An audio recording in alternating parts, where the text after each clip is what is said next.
44வது ஆண்டு இசை விழா ஸ்ரீ பார்த்தசாரதி சுவாமி சபா சார்பில் சென்னை மயிலாப்பூரில் உள்ள வித்யா பாரதி அரங்கில் அண்மையில் நடைபெற்றது.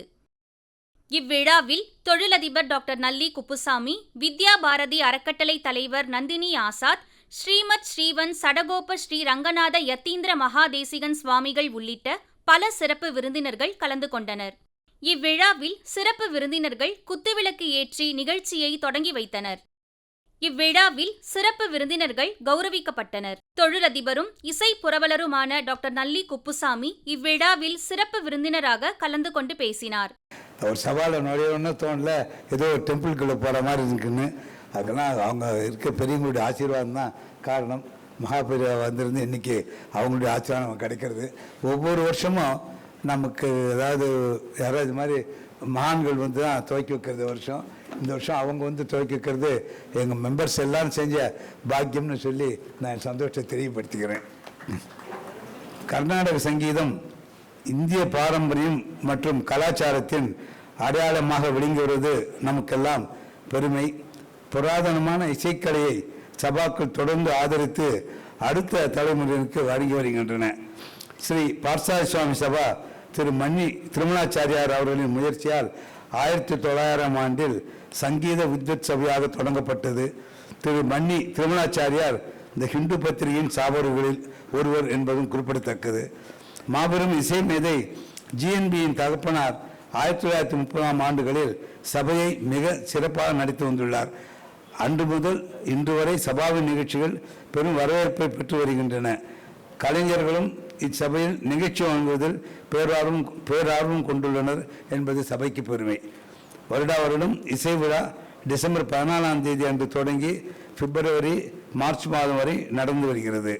இசை, நாட்டியம், நாடகம், லெக்டம் என்று விமர்சையாக நடைபெற்று வருகிறது.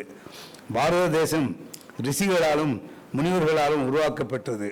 நமது தேசத்தின் அடையாளம் ஆன்மீகம். அதனை போற்றும் வகையில் ஒவ்வொரு வருடமும் நமது சபாவின் ஆண்டு விழா நிகழ்ச்சிகள் ஆன்மீக பெரியவர்களின் திருக்கரங்களால் தொடங்கி வைக்கப்பட்டு வருகிறது. இந்த வருடம் எழுந்திரளிக்கும் 46வது அழகிய சிங்கர் பெருமதிப்புக்குரிய ஸ்ரீ ரங்கநாத யதீந்திர மகாதேசிகன் சுவாமிகள் தங்களது திருக்கரங்களால் விருதுகள் வழங்கி நம்மளை எல்லாம் ஆசீர்வதித்து உரையாற்ற உள்ளார். சங்கீத கலாசாரதி விருது பெறும் கலைஞர்கள் திருச்சூர் ஸ்ரீ ராமச்சந்திரன் அவர்களும்,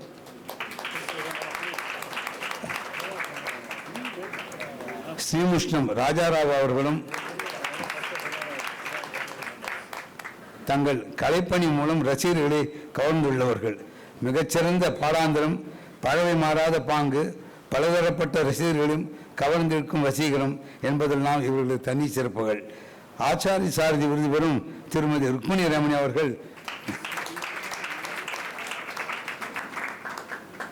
மிக பிரபலமான மயிலாப்பூர் வாசியான இசைஞானி பாபநாசன் சிவன் அவர்களின் புதல்வி, மிகச்சிறந்த கலைஞர், ஆசிரியர் மற்றும் நிர்வாகி. மிருதங்க வித்வான் உயர் திரு திருச்சூர் நரேந்திரன் அவர்கள்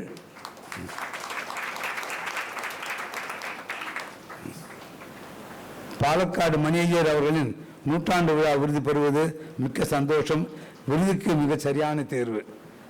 துவாரம் வெங்கட்சாமி நாயுடு விருது பெறும் வயலின் வித்வான் உயர் திரு TVK ராமானுஜாச்சார்ய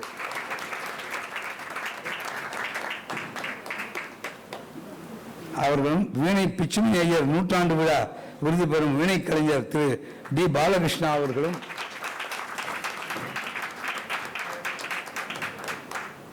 கோட்டுவாதியம் நாராயண இங்கார் விருது பெறும் கலைஞர் டாக்டர் கட்டம் S கார்த்திக் அவர்களும், இசை மேதை G ராமநாதன் விருது பெறும் இசை மேதை திரு ராம்ஜி அவர்களும், டாக்டர் MLV விருது பெறும் திரு சுனில் கார்கியன் மற்றும் திரு கமலாக்கிரன் விஞ்சமூரி ஆகியோர்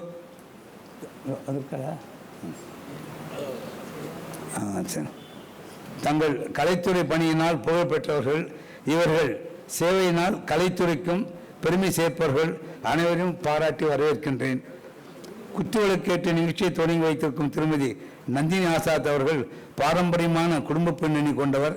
சிறந்த சமூக சேவையை Indian cooperative network for women நிறுவனத்தின் தலைவர் மற்றும் உழைக்கும் மகளிர் சங்கத்தினை திறம்பட நிர்வகித்து வருபவர். பெண்கள் முன்னேற்றத்திற்காகவும் தொழில் தொடங்குவதற்காகவும் தொடர்ந்து பணியாற்றி வருபவர் திருமதி நந்தினி ஆசாத் அவர்களை இவ்வருடம் இங்கே சந்திப்பதில் மிக மகிழ்ச்சி. வருக வருக என்று வரவேற்கின்றேன். விருது பெறுபவர்களை பாராட்டி பேச வருகை தந்திருக்கும் கலைஞர் சங்கீத கலாசாரதி உயர் திரு நாகை முரளிதரன் அவர்களுக்கும், கலாபோஷகர் கிளீவனன் உயர் திரு வி சுந்தரம் அவர்களுக்கும், ஸ்ரீ பார்த்தசாரதி சுவாமி சபாவின் நிர்வாகக்குழுவின் தலைவர் என்ற முறையில் பாராட்டியும் நன்றியும் தெரிவிக்க கடமைப்பட்டுள்ளேன். இந்த விழா மிகச்சிறப்பாக நடைபெற இரவு பகல் பாராது உழைத்து வரும் உயர் திரு கிருஷ்ணமூர்த்தி அவர்களுக்கும் மற்ற அங்கத்தினர்களுக்கும் மனமாற நன்றியை தெரிவித்துக் கொள்கின்றேன். இந்த விருது விழாவின் நிகழ்ச்சிகளை அடுத்து நம்ம ஈர்க்கும் ரம்மியமான புல்லாங்குழல் இசையை வழங்க இருக்கும் திரு சஷாங்க் குழுவினருக்கு என் வாழ்த்துக்களை தெரிவித்துக் கொள்கின்றேன். நன்றி, வணக்கம். கிளீவ்லாண்ட் வி சுந்தரம் இவ்விழாவில் கலந்து கொண்டு பேசினார். பாரம்பரியமான இந்த சபை அடுத்த வருஷம் 2025 125வது வருஷமாக வரப்போகிறது. இது சென்னையில் மட்டும் ஓல்டஸ்ட் சபான்னு சொல்ல வேண்டாம், ஆசியாலேயே ஓல்டஸ்ட் சபானா பார்த்தசாரதி சபா தான். இந்த பார்த்தசாரதி சபா ஓரளவு ஒரு 25 வருஷத்துக்கு முன்னால் கொஞ்சம் நலிந்த நிலைமையில் இருக்கும் பொழுதோ என்னுடைய நண்பர் கிருஷ்ணமூர்த்தி அவர்களுடைய பெருமுயற்சியினாலையும் நல்லி செட்டியார் அவர்களுடைய உதவினாலையும் இன்றைக்கு எவ்வளவு தூரம் வளர்ந்துருக்குனாக்க கிட்டத்தட்ட ஒரு 1200 கச்சேரி நடக்க போகிறது இந்த சீசனில். அதில் கிட்டத்தட்ட 300 கச்சேரி பார்த்தசாரதி சபா தான் ஏற்பாடு பண்ணுறது. 25% கிட்டத்தட்ட 1000 கலைஞர்கள், வித்வான்கள், விதூஷிகளை அவள் ஃபீச்சர் பண்ணுறான். அந்த அளவுக்கு அது வளர்ந்து, அந்த அளவுக்கு அவள் உழைச்சிருக்கா. அதுக்கு முக்கியமான காரணம் என்னுடைய நண்பர், இனிய நண்பர் சசிகிரண், வித்வான் சசிகிரண் அவர்களும். அதையும் நம்ம மறக்கக்கூடாது. இன்றைக்கு விருது பெறும் வித்வான் ஸ்ரீ திருச்சூர் ராமச்சந்திரன் அவர்கள் கிளீவ்லாண்ட் ஃபெஸ்டிவலுக்கு 1981வது வருஷம் MS அனந்தராமன், திருச்சி சங்கரன் அவர்களுடன் ஒரு கான்சர்ட் சீரீஸ்க்காக வந்திருந்தார். கிட்டத்தட்ட ஒரு 25 கச்சேரி வரைக்கும் பண்ணியிருந்தார். அதிலிருந்து பழக்கம். ரொம்ப அற்புதமான ஒரு கச்சேரி நிகழ்வு நடந்தது. அடுத்தாப்பில் 2வது தடவை 1986 வருஷம் பழையபடி அவர் வந்தார். அது கொஞ்சம் ஒரு இன்ட்ரெஸ்டிங் டாபிக். என்னென்னா, TK கோவிந்தராவ் அவர்கள் வரதா இருந்தது. TK கோவிந்தராவ், நாகை முரளிதரன், மதுவ பிரசாத்னு திருச்சியில் இருந்தால் அவர் மிருதங்கம்பி 3 பேர் தான் வரதா இருந்தது. நாகை முரளியும் மதுவ பிரசாதும் விசா வாங்கிட்டான். ஏன்னா இவர் TK கோவிந்தராவால், அவர் டெல்லியில் இருந்தாரப்போ அவரால் வாங்க முடியல. 5 நாள் தான் இருந்தது ஃபெஸ்டிவலுக்கு. ராமச்சந்திரன் அவரை கூப்பிட்டேன். ஏன்னா அவருக்கு ஏகப்பட்ட நிர்பந்தம். புகழின் உச்சி கொடியில் இருந்தவர் அவர். ராமநவமி கச்சேரிகள்லாம் ஏகப்பட்டவர் ஒத்துன்னு இருந்தார். எங்களுடைய நிலைமையை சொன்னோன், இங்கே கிளம்பி வர முடியுமான்னு. அப்போல்லாம் கொஞ்சம் சுலபமான காரியம் என்னன்னாக்கா, டெல்லி எம்பசியை கூப்பிட்டு ஈக்குவலண்ட் ஆர்டிஸ்ட் வரா, அதனால் அந்த வீசாவை TK கோவிந்தராவ் பேரில் இருக்கிறது வீசாவை ராமச்சந்திரன் சார் பேருக்கு மாற்றுங்கோ அப்படின்னு சொன்னோம். அவளும் ஒத்துண்டா. அவர் இதுக்கு உற்சவத்துக்கு 2 நாளைக்கு முன்னால் தான் வந்தார். இறங்கினார். உற்சவத்தில் அன்றைக்கி அவர் திருச்சி சங்கரன் மிருதங்கத்தோடு அவருடைய கச்சேரி அன்றைக்கு அற்புதமான கச்சேரி. எந்த விதமான ஒரு இதுவும் இல்லாமல், என்ன சொல்கிறது, ஒரு டயர்டு இருக்கா அதெல்லாம் பற்றி கவலைப்படாமல் ஒரு 3.25 மணி நேரம் அவர் கச்சேரி பண்ணியிருக்கார். கமலா மானவாவரணத்தில் பைரவி கீர்த்தனை தான் அவருடைய மெயின் பீஸ். அன்றைக்கு மறக்க முடியாத ஒரு கச்சேரி அவர் பண்ணியிருக்கார். இது எதுக்கு சொல்ல வரேன்னா, நம்முடைய நாகை முரளிதரன் சார் சொன்ன மாதிரி அவருடைய அயராத உழைப்பு சங்கீதத்தில், அபாரமான ஒரு குரு பக்தி, ஒரு திடமான ஒரு நம்பிக்கை. என்னன்னாக்க, பிராச்சீனமான சங்கீதம் நம்மளை கைவிடாது, அதை நான் மாற்றிக்க போகிறது இல்லை, இதில் ஒரு திடமான ஒரு நம்பிக்கை அவருக்கு ஒன்று உண்டு. அதெல்லாம் விட ரொம்ப இது அவருக்கு என்னன்னாக்க, எந்த விதமான ஒரு சூழ்நிலையிலையும் இந்த சங்கீதத்துக்காக நம்ம வந்திருக்கோங்கிறத மறக்க மாட்டார். ஏன்னா அவருக்கு மெடிக்கல் காலேஜில் அவருக்கு அட்மிஷன் கிடச்சிது. அந்த மெடிக்கல் காலேஜுக்கு போக வேண்டாம், டாக்டராக போக வேண்டாம்னு சொல்லிட்டு சங்கீதத்துக்காக வரணும்னு வந்தார். அந்த வயசில் 19 வயசில் அவர் வந்தார். அவர் ஜிஎன் சாருடைய பாட்டில் உண்டான அதுக்கு ஒரு அடிமை அப்படிங்கிறவர் அவர்கிட்ட சேர்ந்து நீங்கள் தான் எனக்கு குருவாக இருக்கணும்னு ஏற்றுண்டார். அந்த குருவுக்குடைய காணிக்கை என்னன்னாக்க, இந்த சங்கீதத்தை நான் மாற்றிக்க மாட்டேன் அப்படிங்கிறதுல. அதுக்காக இதை விட்டு அவர் இது பண்ணலை. ஹிந்துஸ்தானி சங்கீதம் கற்றுருக்கார், இந்துஸ்தானி சங்கீதத்தில் வந்து அரங்கேற்றம் பண்ணியிருக்கார். அந்த மாதிரி ஒரு ஒரு பல இதில் வந்து அவருக்கு உண்டான ஒரு திறமை உண்டு. அந்த திறமையினுடைய ஒரு வெளிப்பாடு என்னன்னாக்கா, 1986 வருஷம் யூஎஸ்க்கு வந்த புதுசு நியூயார்க்கில் வந்து ஒரு கச்சேரி அவரோடது. 4லேருந்து 6:30 மணி அவர் பாடுறார். 6:45க்கு பர்வீன் சுல்தானாவுடைய ஹிந்துஸ்தானி கச்சேரி.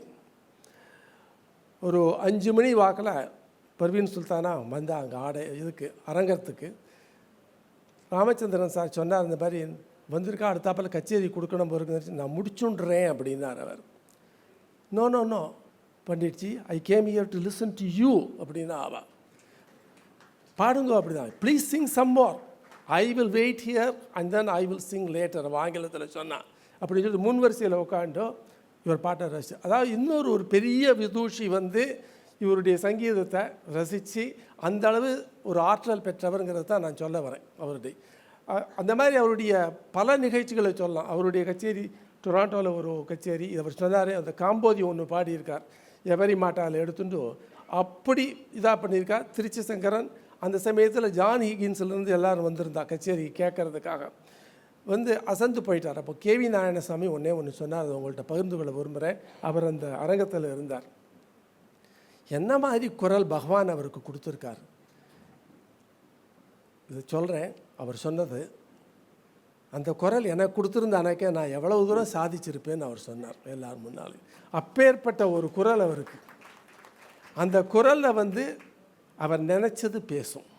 அவர் நினைக்கிறது வந்து நல்ல வசத்தியான சங்கீதத்தான் அவர் நினைப்பார். அப்பேற்பட்ட ஒரு மகா வித்வான் அவர். இன்றைக்கு இந்த விருது கிடைச்சிருக்கு. நம்ம எல்லாருக்கும் சந்தோஷம். அவருக்கு உங்களுடைய சார்பில் என்னுடைய பாராட்டுக்களை தெரிவிக்கிறேன். ஸ்ரீமத் ஸ்ரீவன் சடகோப ஸ்ரீ ரங்கநாத யத்தீந்திர மகாதேசிகன் சுவாமிகள் இவ்விழாவில் முக்கிய விருந்தினராக கலந்து கொண்டு பேசினார். தியாகராஜர் உற்சவத்தை ஒரு நம்மளுடைய 12வது வயசுலேருந்து 45 வயசு வரலும் ஒரு வருடம் விடாத அனுபவிச்சிருக்கோம். அந்த இதில் அப்போ இருக்கிற எல்லா வித்வான்களையும் அப்போ எல்லா இடத்துலையும் பழக்கம் உண்டு சிறு வயசுலேருந்தே. அந்த மாதிரி கானத்தில் ரொம்ப வசந்தது. இது இப்போ ஒவ்வொரு தடவையும் சொல்லியிருக்கோம், எல்லா இடத்துலையும் சொல்கிறோம். ஒரு இடத்துல நல்லா கச்சேரி பண்ணிட்டு இருக்கிற ஒருத்தர் மாதிரி ஆயிரக்கணக்கான ஜனங்கள் உட்காண்டிருக்குது. எல்லா ஜனங்களும் ரொம்ப ஒரு ராஜசபையில் எல்லா ஜனங்களும் ரொம்ப மண்டையாட்டி ரொம்ப ரசித்தா. ராஜா சொன்னான், பாரு எல்லாருக்கும் எவ்வளவு சங்கீத ஞானம் இருக்குது பாரு அப்படின்னு சொன்னான்.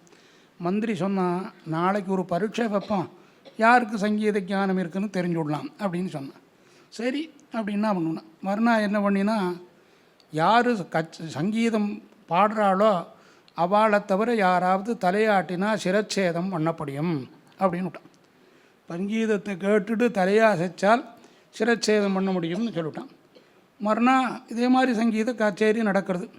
ஒருத்தன் கூட தலையாட்டலை, ஒருத்தன் தலையாட்டின்னு இருந்தான். அப்போ வந்து ராஜா கூட்டார், என்னப்பா நேற்று என்ன உத்தரவு போட்டிருக்குன்னு தெரியுமா அப்படின்னா. அம்மா போட்டிருக்கேள், இது மாதிரி தலையாட்டினா சிரச்சேதம் பண்ண முடியும்னு. அப்படின்னா நீ தலையாட்டினியே அப்படின்னார். இந்த சங்கீதத்தை ரசிக்காத இந்த தலை இருந்தா என்ன போனா என்ன அப்படின்னு. அப்படி அந்த சங்கீதத்தை ரசித்தா தான் அது ரசிக்கணும், ரசனமாக இருக்கும். ஏதோ உட்காந்து பொதுபோக்குறதுக்கோன்னு கேட்டால் அது ரசிக்காது. அப்பேற்பட்ட இதில் ஒவ்வொரு அது நமக்கு அனுபவத்தினால சொல்லணும். அந்த ரசித்ததுக்கிறதுல ராத்திரி கார்த்தால 7 மணிக்கு போனால் ராத்திரி 1 மணி வரலும் கச்சேரி ஆகும். அந்த கச்சேரி முடிச்சுட்டு தான் வரும். அது என்ன நமக்கு ஈர்வாக்கணும். அப்படி அனுபவிச்சதில் அதில் இந்த மாதிரி ஒரு சபையில் கூட்டு வித்வான்களெல்லாம் கௌரவிக்கிறதுங்கிறது சபைக்கு பெருமை. அவளுக்கு வித்வான்களுக்கு பெருமையாங்கிறது இல்லை. வித்வான்களுக்கு எல்லா இடத்துலையும் ஸ்வதேசி பூஜ்யதே ராஜா வித்வான் சர்வத்திர பூஜ்யதே. நல்ல ஞானம் இருந்தானா எங்கே வேணால் அவனுக்கு கொண்டாடுவோம். ஆனால் கொண்டாடுறது இந்த சபை கொண்டாடுறதுக்கு சபைக்குனால தான் பெருமை. நமக்கு இந்த சபைக்கு நாம் கொண்டாடினோம் அப்படிங்கிற பெருமை. அதில் இன்றைக்கி சொல்லப்பட்ட வித்வான்கள் எல்லாருக்குமே ரொம்ப வசந்தமான ஒரு பாரம்பரியம் உள்ளவாளாக இருக்காங்கிறது தெரியுது.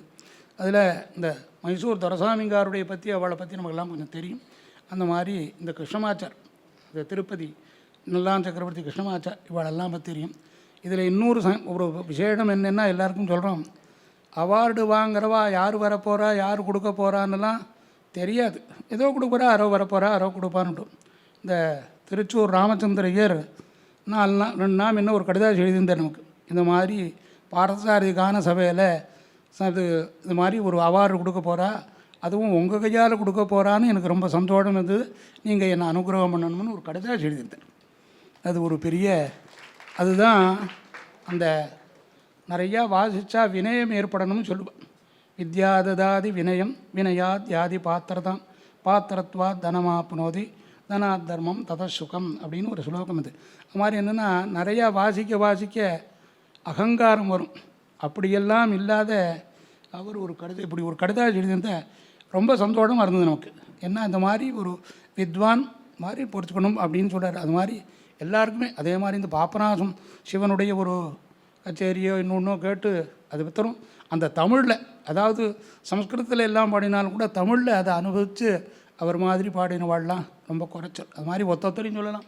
அதே மாதிரி அவர் பேர் என்னன்னு சொன்னேன், பேர் ராஜான்னு சொல்கிறார். அவரும் அதாவது ரசிக்கணும். அதை அதாவது இப்போ பாட்டு பாடுறவ தான் ரசித்தா தான் புறத்தையா இருக்க ரசிக்க முடியும்.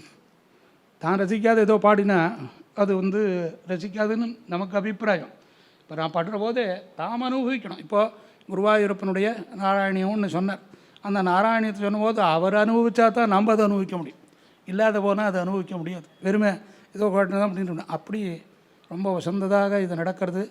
மேலும் மேலே இந்த சபையானது அபிவிருத்தியாகி 150வது வருஷத்தில் பெருமாள் அப்படி சங்கல்பனம் பண்ணுற போது 1000 வித்வான்களுக்கு அவார்டு கொடுக்கணும் அந்த சபைக்கு. அப்படி பெருமாள் நிச்சயம் எங்கள் ஆராத்தியமான மாலோலன் நிச்சயம் அனுகிரகம் பண்ணுவோம். மாலோலனுங்கிறது சும்மன் எங்களுடைய மாலோலன், அவன்கிட்ட எது பிரார்த்திச்சமோ அதை நிச்சயமாக பண்ணி கொடுப்போம். அந்த மாதிரி ரொம்ப நல்லா இருக்கணும். இந்த விஷயத்தில் ஒரே ஒரு சமாச்சாரம். இந்த நெய்வேலி சந்தான கோபாலன் தானே பேர், சந்தான கோபாலன் அவரிடத்துல சங்கீதமும் வேதமும் ஒன்று அப்படின்னு நாம் சொன்னதுக்கு ஒரு பிரயோஜனம் சொல்கிறோம். நம்மகிட்ட வேதாத்தியனம் பண்ண சிஷ்யன் அவரிடத்துல சங்கீதத்தை வாசித்து வேத சங்கீத சம்மேளனம்னு ஒரு சதசு பண்ணினான். அந்த குழந்தை நம்மகிட்ட அத்தியனம் பண்ண பையன் இப்போ பெங்களூரில் இருக்கான், படித்துட்டுருக்கான். அந்த மாதிரி அவனை இவர் தயார் பண்ணி அவன் அதில் வச்சு ஒரு பெரிய இது பண்ணினான். அந்த மாதிரி இந்த சங்கீதமானது இன்னும் மேலும் மேலும் இப்போ நடந்து வருது. அதே மாதிரி இந்த சுனில் கார்கியன் சின்ன குழந்தவன் அந்த குழந்தவன் பாடுற நாள்லேருந்தே பார்த்துட்டு இருக்கோம். நல்ல ஞானமும் நன்னா பெருமாள் இருக்கான். இந்த மாதிரி இளநிலைங்களையும் சின்ன வித்வான்களையும் உற்சாகப்படுத்தணும். அவனை படுத்தினா தான் என்ன ஆகும்னா மேலே நாம் இன்னும் சரியாக பண்ணணும், அப்போ தான் நமக்கு இன்னும் நன்னா வரும் அப்படிங்கிற எண்ணங்கள் ஏற்படும். அந்த மாதிரி இந்த சபை மேலும் மேலும் வர்த்ததாம் அபிவர்த்ததாம் அப்படிங்கிறதாக நம்மளுடைய ஆராத்தியமான எம்பெருமானிடத்தில் பிரார்த்தனை பண்ணி மங்களாசாசனம் பண்ணும். நாராயண. இவ்விழாவின் முக்கிய நிகழ்வாக இசைத்துறையில் சிறந்து விளங்கும் கலைஞர்களுக்கு விருதுகள் வழங்கி கௌரவிக்கப்பட்டது.